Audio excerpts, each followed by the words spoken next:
Hello everyone. तो आज हम इस वीडियो के द्वारा सीबीएसई बोर्ड का हिंदी जो कि क्लास 10th का है, इसके स्पर्श भाग 2 के चैप्टर 7 कर चले हम फिदा, जिसको लिखा है कैफ़ी आज़मी जी ने, इसे हम पढ़े थे। आज हम इसके अभ्यास कार्य करेंगे। तो अगर आपने ये चैप्टर नहीं समझा है तो पहले आप इस चैप्टर को समझ लें ताकि आपको ये क्वेश्चन आंसर समझने में आसानी हो। तो आइए इसे हम स्टार्ट करते हैं।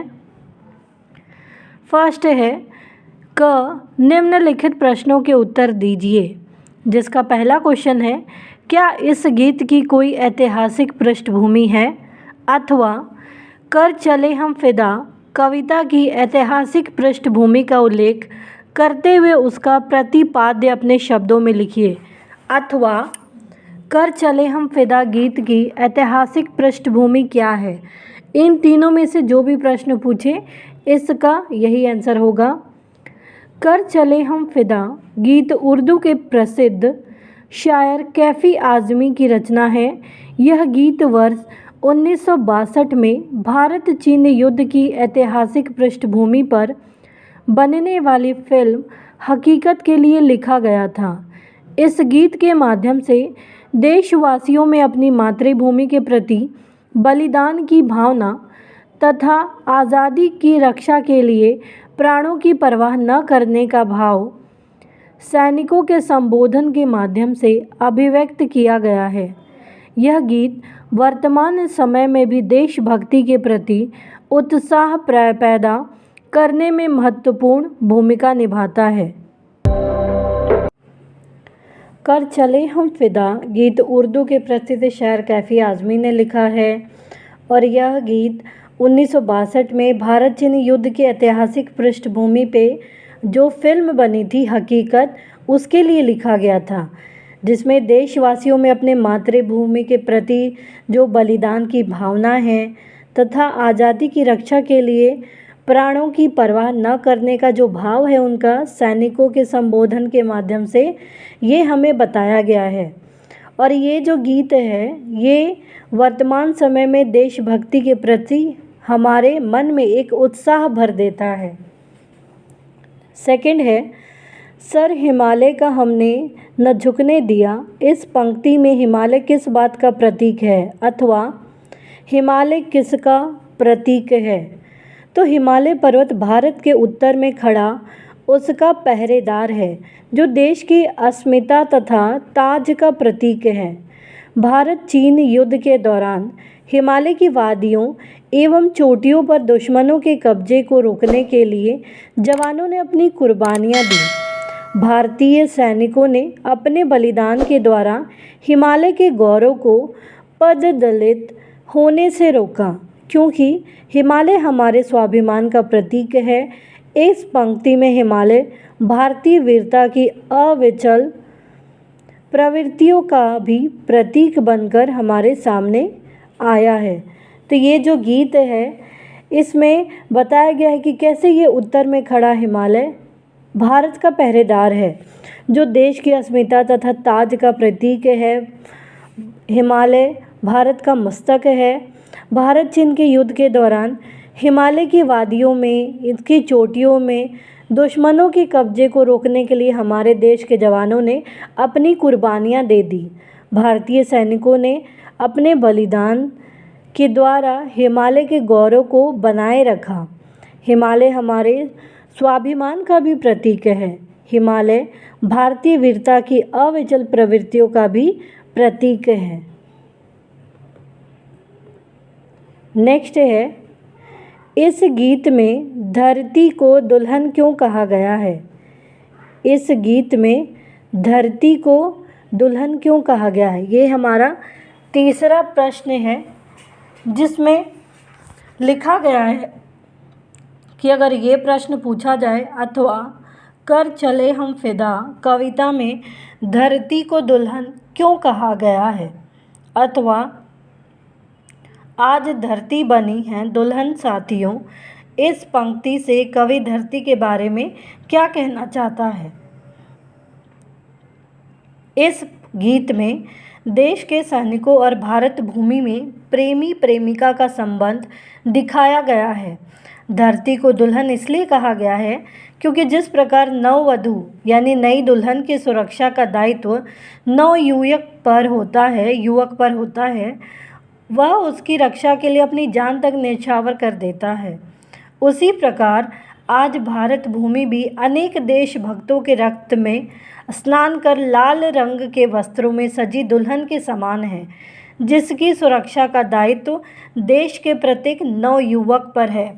तो यहाँ इसलिए बोला गया है ये लाइन क्योंकि जिस प्रकार एक नववधू होती है उसके रक्षा का दायित्व नवयुवक पर होता है, उसी प्रकार से देश की रक्षा के लिए अनेक देशभक्तों ने अपने रक्त में स्नान कर पूरे लाल रंग के वस्त्रों में रक्त से पूरा माहौल लाल रंग का लगने लगा, जिससे ऐसा प्रतीत होता है कि लाल रंग के वस्त्रों से ये जो हिमालय है या ये जो धरती है वो किस प्रकार से दुल्हन के समान लग रही है और इसका सुरक्षा का दायित्व तो देश के हर एक नवयुवक का होता है।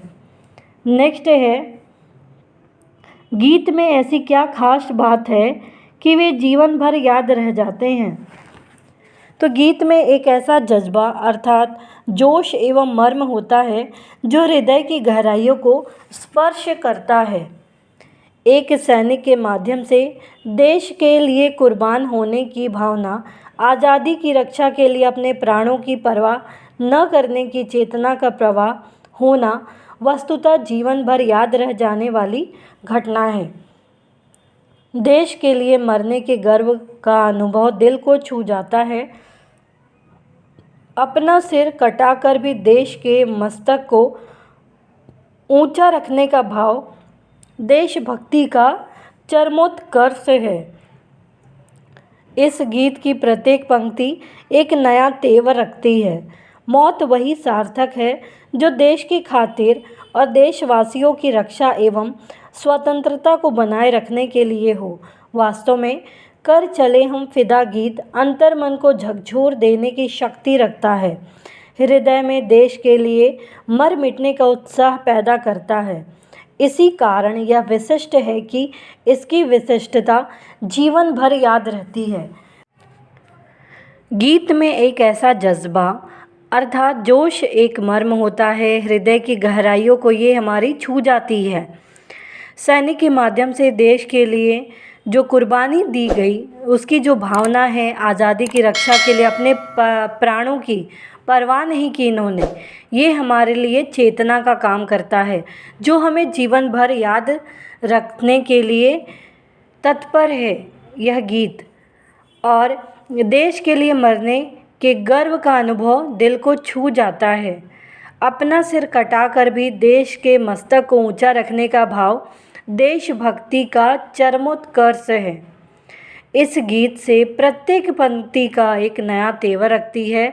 मौत वही सार्थक होता है जो अपने देश के खातिर, देशवासियों की खातिर, उनकी रक्षा के लिए, उनकी स्वतंत्रता को बनाए रखने के लिए हो। इसीलिए ये जो गीत है ये हमारे मन को झकझोर देने की शक्ति रखता है और हमारे हृदय के लिए, देश के लिए मर मिटने का उत्साह भी पैदा करता है। इसी कारण से यह जो गीत है हमें जीवन भर याद रहता है। नेक्स्ट है, कवि ने साथियों संबोधन का प्रयोग किसके लिए किया है। तो कवि ने कर चले हम फिदा गीत में सैनिकों के संबोधन को स्थान दिया है। गीत के अंतर्गत सैनिक अपनी वीरता से देश की रक्षा करने में सफल रहे हैं, उसी का वर्णन करते हुए वे भविष्य में देश रक्षा का भार हमारी युवा शक्ति को सौंप कर विदा ले रहे हैं। सैनिक अपने संबोधन में देश की युवा शक्ति के लिए साथियों शब्द का प्रयोग करते हैं कि उन्होंने अपना फ़र्ज निभाया, उन्होंने देश की रक्षा की और इसी रक्षा करते हुए उन्होंने अपने प्राणों को त्याग दिया। तो अब वो कहते हैं कि अब आपका अर्थात देशवासियों का ये फ़र्ज बनता है कि वो अपने देश की सुरक्षा के लिए तत्पर रहें। और इसीलिए ये जो सैनिक है, ये देश रक्षा का भार हम युवाओं को सौंपकर विदा ले रहे हैं। नेक्स्ट है, कवि ने इस कविता में किस काफिले को आगे बढ़ाते रहने की बात कही है? तो कवि वीर सैनिकों के मनोभावों को व्यक्त करते हुए कहता है कि देश पर मर मिटने का उत्साह कम नहीं होना चाहिए। आज़ादी पाने के लिए जिस तरह युवाओं ने अपनी जवानी न्यौछावर कर दी, उसी तरह आज़ादी के बाद के कई युद्धों में भी सैनिकों ने ऐसा बलिदान किया है। विजय की यह मशाल जलती रहनी चाहिए। हमारी युवा शक्ति को देश की रक्षा तथा आज़ादी की सुरक्षा के लिए हमेशा तत्पर रहना होगा। काफिले शब्द सतत प्रक्रिया को सामने रखने के लिए गीत में आया है। यह देश के लिए दी जाने वाली कुर्बानियों की निरंतरता की ओर इशारा करता है। तो ये जो वीर सैनिकों के मन में उठने वाले जो भाव है, ये बताया गया है इसमें कि कैसे देश पर मर मिटने का उनमें उत्साह है जो कम नहीं होना चाहिए। आज़ादी पाने के लिए जिस तरह युवाओं ने अपनी जान न्यौछावर कर दी, उसी तरह आज़ादी के बाद भी कई युद्धों में सैनिकों ने अपना बलिदान किया है। विजय की ये जो मिसाल है, ये हमेशा जलती रहनी चाहिए। युवा शक्ति को देश की रक्षा और आज़ादी की सुरक्षा के लिए हमेशा तैयार रहना चाहिए। काफिले शब्द सतत प्रक्रिया को सामने रखने के लिए गीत में लाया गया है और यह देश के लिए दी जाने वाली कुर्बानियों की निरंतरता को बताता है।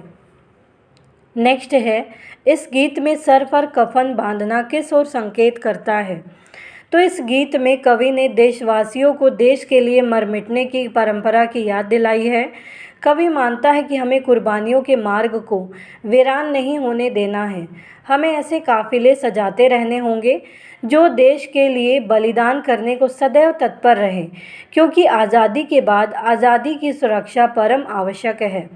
इसके लिए हर समय हमें सचेत रहते हुए देश के अंदर तथा बाहर दुश्मनों को समाप्त करने के लिए मौत को गले लगाने हेतु सिर पर कफन बांधकर तैयार रहना होगा।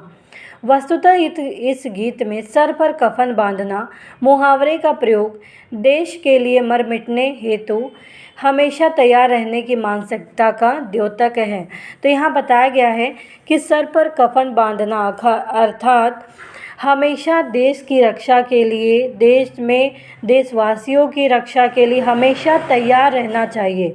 अपनी आज़ादी के लिए, अपने देश की आज़ादी के लिए यही हमारा पहला कर्तव्य होता है कि हम हर समय सचेत रहें। देश के अंदर तथा बाहर दुश्मनों को समाप्त करने के लिए मौत को गले लगाने हेतु हमेशा सिर पर कफन बांधकर तैयार रहना चाहिए। यही इस गीत में हमें बताया गया है। नेक्स्ट है, इस कविता का प्रतिपाद्य अपने शब्दों में लिखिए अथवा कर चले हम फिदा कविता का प्रतिपाद्य अपने शब्दों में स्पष्ट कीजिए। तो प्रत्येक प्राणी को अपनी ज़िंदगी प्यारी है। असाध्य रोगी भी लंबा जीवन जीना चाहता है। वृद्ध तथा लाचार भी मरने की बात कभी नहीं सोचते। मृत्यु नज़दीक देख अहिंसक भी हिंसक बन जाते हैं। ऐसे में देश की सीमाओं पर तैनात सैनिकों का जीवन एक आदर्श चेतना को सामने लाने का प्रयास है। कर चले हम फिदा गीत में कवि ने सैनिकों के माध्यम से देश के लिए अपने प्राणों को न्यौछावर करने वाले लोगों की भावना को आलोकित किया है। देश की रक्षा में अपने प्राणों का उत्सर्ग करने वाला सैनिक ऐसी ही अपेक्षा आने वाली युवा पीढ़ियों से भी करता है। उसे देश के लिए मर मिटना अपने जीवन में सौंदर्य तथा प्यार की प्राप्ति से कहीं अधिक महत्वपूर्ण एवं अर्थपूर्ण लगता है। इसी में जीवन की सार्थकता है।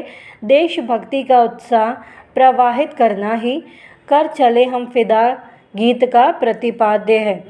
तो इसमें कहा गया है कि जैसे हर प्राणी को अपनी ज़िंदगी प्यारी होती है, यहाँ तक कि जो रोगी इंसान होता है वो भी अपना जीवन जीना चाहता है। वृद्ध लाचार भी कभी ये नहीं चाहता है या ये कामना नहीं करता है कि वो मर जाए। मृत्यु नज़दीक देख भी अहिंसक भी हिंसक बन जाते हैं। तो इसी प्रकार से ये जो कर चले हम फिदा गीत है, ये सैनिकों के माध्यम से देश के लिए अपने प्राणों को न्यौछावर करने वाले लोगों की भावना को बताता है। देश की रक्षा में अपने प्राणों का बलिदान देने वाले सैनिक युवा पीढ़ी से भी अपेक्षा रखते हैं कि वो अपने देश की रक्षा करे और देशवासियों की रक्षा करे, उसके लिए मर मिटे। अपने देश के लिए अपने जीवन में सौंदर्य तथा प्यार की प्राप्ति से कहीं अधिक महत्वपूर्ण होता है यह। इसीलिए ये जो गीत है देशभक्ति का उत्साह बताता है। नेक्स्ट है, निम्नलिखित का भाव स्पष्ट कीजिए, जिसमें पहला है, सांस थमती गई, नब्ज़ जमती गई, फिर भी बढ़ते कदम को न रुकने दिया। सैनिक अपने देशवासियों को संबोधित करते हुए कहता है कि देश के लिए हम स्वयं को न्यौछावर कर सभी से विदा ले रहे हैं। अब यह मातृभूमि तुम्हारे हवाले है, जिसकी रक्षा अब तुम्हें ही करनी है। सैनिक कहता है कि हमने अपना कर्तव्य निभाया, सांस रुकने तक तथा धड़कन के बंद होने तक हमने अपने कदम आगे ही बढ़ाए। हमने खुद को मिटाकर हिमालय का मस्तक झुकने से बचाया है। तो अब ये आपका कर्तव्य बनता है कि आप देश की रक्षा करें, यहाँ के लोगों की रक्षा करें। हमने अपना कर्तव्य निभाया, अपने जान न्यौछावर कर दी देश के लिए और अंतिम सांस तक लड़ते रहें। नेक्स्ट है, खींच दो अपने खून से जमी पर लकीर, इस तरफ आने न पाए न रावण कोई। सैनिक अपने देश की युवा शक्ति का आह्वान करते हुए पौराणिक कथा के माध्यम से उन्हें देश की रक्षा हेतु बलिदान देने के लिए उत्साहित करता है। वह कहता है कि अपनी सीमाओं पर अपने खून से ऐसी लकीर खींच दो कि किसी रावण को उस लक्ष्मण रेखा को पार करने के लिए कई बार सोचना पड़े। कोई भी विदेशी ताकत यदि इस सीमा का अतिक्रमण करे तो उसे उचित जवाब दो, जिससे फिर कोई भारत माता के आंचल को मलिन करने का दुस्साहस भी न कर सके। तो एक लकीर खींच दो जिससे कोई दुश्मन आने नहीं पाए, जैसे रावण के लिए लक्ष्मण रेखा खींची गई थी, जिसको पार करने के लिए भी कई बार सोचना पड़े। नेक्स्ट है, छू न पाए सीता का दामन कोई, राम भी तुम ही लक्ष्मण साथी हो। शायर यानी कवि सैनिकों के माध्यम से अपने देशवासियों को संबोधित करता हुआ कहता है कि तुम ही राम और लक्ष्मण हो, जिनकी शक्ति के सामने दुनिया के भयानक असुरों के राजा रावण ने घुटने टेक दिए थे। अपनी मातृभूमि को अत्यंत वीर देशवासियों के हवाले करता हुआ सैनिक लगभग निश्चित है कि अब ये देशवासी जो हैं, ये जो नवयुवक हैं, ये मातृभूमि की रक्षा करेंगे और दुश्मन जैसे रावण को यहाँ आने नहीं देंगे और उन्हें घुटने टेकना पड़ेगा। तो इसीलिए कहा गया है कि तुम ही राम हो, तुम ही लक्ष्मण हो, जिनकी शक्ति के सामने दुनिया के भयानक असुर अर्थात रावण ने भी घुटने टेक दिए थे। तो उम्मीद है आपको ये क्वेश्चन आंसर समझ में आए होंगे। तो प्लीज़ आप इस वीडियो को लाइक करना, शेयर करना, सब्सक्राइब करना, कमेंट करना ना भूलें। Thank you.